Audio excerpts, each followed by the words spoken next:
Year-old retired pharmacist is admitted in emergency department followed by fall. He complains of right hip pain. He is known to have hypertension and currently on bendrofluoride. She lives alone and mobilized with Zima frame. Her right leg is shortened and externally rotated. Hip X-ray confirmed there is displaced intracapsular fracture. What is the best management option?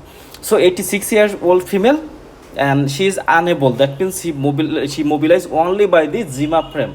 She cannot live or walk without this Zima frame. And in case of this, there is displaced intracapsular fracture. What is the best management option?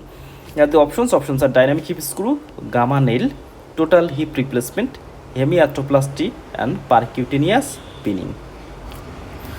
First of all, this is the knee joint anatomy. This is the ligament of the knee joint. In the first and second picture, here we can see this is the ligament or capsule of the knee joint. There is the femoral neck, and the femoral neck, some part is the extracapsular, some part intracapsular.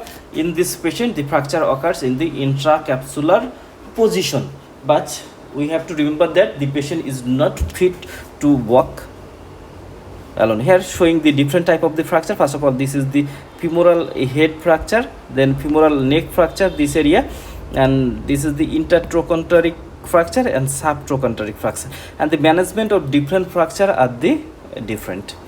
So in case of intracapsular fracture, there is two options. One is the young, another one is the elderly. Our patient is elderly patient. The second one is it undisplaced or displaced? In this scenario, we can see that this is the displaced fracture. So displaced fracture, this is this one. So we go downward, and here we can see this is the mobile with one stick or better, no cognitive impairment, medically fit, and anesthetic and procedure. That means the patient is all the parameters okay or not. If the patient not, then what can we do? We can do for hemiarthroplasty. That means the acetabular part is not replaced, only replace the head and neck part of the femur.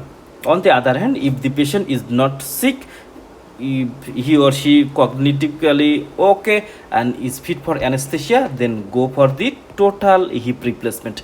That means the femoral part and acetabular part, both parts are replaced. But our patient who is elderly, there is displaced fracture, and she is not fit for anesthesia, and she mobile with one stick, or this is the frame. So in this condition, hemiarthroplasty is the best option. But when the patient, if the patient generally fit and walk alone and can live his life alone, in this condition, total hip replacement is the best option. On the other hand, in the young patient, in undisplaced, there is internal fixation possible, and in case of displaced, go for total hip replacement. So what is the answer option? The option is the hemiarthroplasty.